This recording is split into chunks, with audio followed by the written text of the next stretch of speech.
Hi guys, good morning. Nakakot ako, galing ako sa labas, nag-move ako ng sasakyan. Hi, alam niyo ba na andito na yung ano natin, asawa natin guys.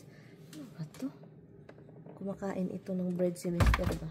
Nag-defrost ako ng steak kagabi ba? French toast ako guys. Ayaw ko sana ng bread. Kaso naisip ko gusto kong tapusin itong bread. At yun guys, mag-okay na yung mga temperature ngayon sa labas, no? Naging nasa 50, 40s, 30s, and then. So, natakot ako guys, uuwi ako, no? I-share ko lang po ito sa inyo kasi kung nandito kayo sa US, alam nyo naman na ang daming nahuhulog, daming na-disgrasya na plane, parang pa sabay-sabay. Ngayon, di ba uuwi ako? So, sabi ko kay Tami, kapag marami pang mahuhulog, mag-cancel.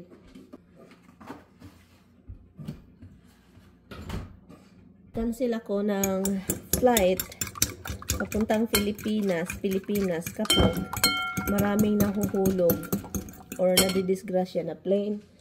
Yun yung sabi ko sa kanya, guys. So, kaya ngayon, habang palapit na yung ating pauwi, yung kaba ko din is lumalakas yung kaba ko. So, kaya hindi ko talaga alam. Hindi na ako nagtanggal guys kasi para komportable ako. Nag-debate ako. Pero sabi ko kay Tami, i-cancel ko talaga. He can't stop me if I'm going to cancel my flight. Kung talagang, alam nyo na, kung palagi na lang ganun. Ay, naku. Ayaw ko na nito guys. Sira na. Gamon na. Pero meron dahil ditong isang bread. Habang okay pa, gamitin natin. So, yun siya. At wala man si Taming sinabi. Wala din siyang sinabi na wag kang mag-cancel. Hindi siya nagsabi. Pero, alam niyo na, yung kaba ko guys, kasi matatakotin din ako sa mga lipad-lipad. Pero wala man tayong choice kasi sa Pilipinas, may uwi natin, no? Malayo man yung sa atin. So, malayo man yung Pilipinas. So, kailangan talaga nating lumipad. No? Kailangan nating lumipad patungong Pilipinas para magkita yung family, ganun. Pero, yun ko na lang guys. Si Tami, kumain siya kanina habang natutulog ako. Snoring, wala bag. Snoring?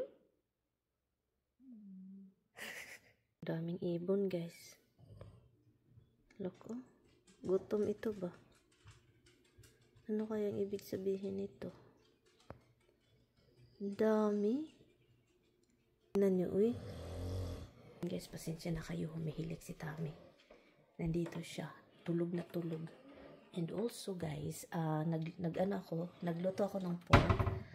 Itong pork na niluto ko, pork ribs po siya, no?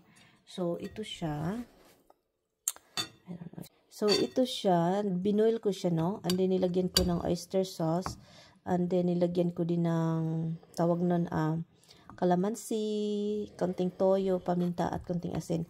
So, yun lang siya. And then, minamarinate ko dito. And then, ilagay ko siya sa mamaya, mga darling. Ilagay ko siya mamaya sa ating air fryer.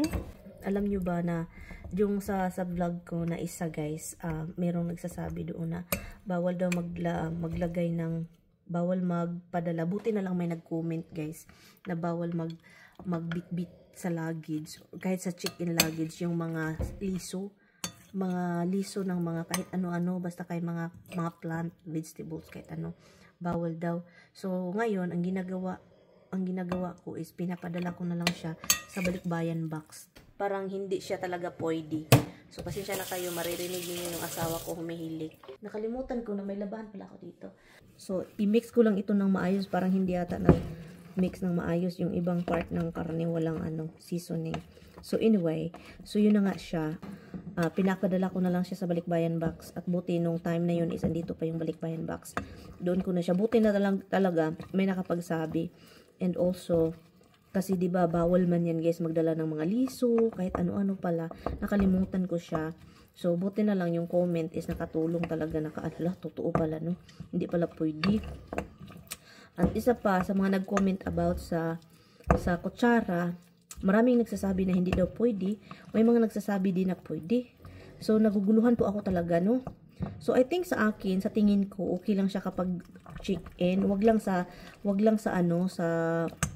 hand carry kasi parang bawal man yan, 'di ba? Yung mga matutulis. So wag lang siya doon. Lutuin natin ito mamaya. Excited akong uuwi, guys. At the same time, alam niyo naman, sinabi ko na sa inyo, 'di ba? Takot ako. Pero yun, nakapag na ako ng upuan, kung saan ako upo, yun nakapag isip na ako kung anong gagawin.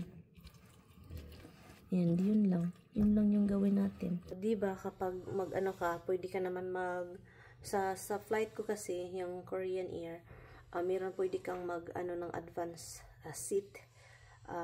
Dahil yung ticket na kinuha ko, hindi siya libre na magpili ka ng upuan. At magbayad ka sa upuan. So, nagbayad ako, guys. Pumili ako ng upuan. At yun na nga. So, kahit sobrang kaba ko, pili pa rin ako ng upuan kasi the last time yung uwi ko, guys, alam nyo ba, nasa window ako, and then hindi ako umihi the whole 15 hours na lipad. At yung pantog ko parang magbuto-buto yun siya, guys. Pagdating ko sa airport, guys, yung ihi ko, ang tagal kong lumabas sa CR. Yun yung So, kaya sabi ko, this time, ko na dapat nasa ako sa aisle sa agianan ba, para hindi na ako magkahirap-hirap kasi ayaw kong tumayo. Mahihilo ako, guys, kapag tatayo, pero this time wala na akong choice kasi nafe-feel ko na talaga na palagi na akong hindi ko talaga mag-gets, guys, at hindi ko makontrol. So kaya yun. So yun lang, guys. Hopefully, fingers crossed na hindi mag-change yung utak ko, at fingers crossed safety na yung mga ganun, kasi alam niyo naman yung mga balita-balita, guys, nakakatakot.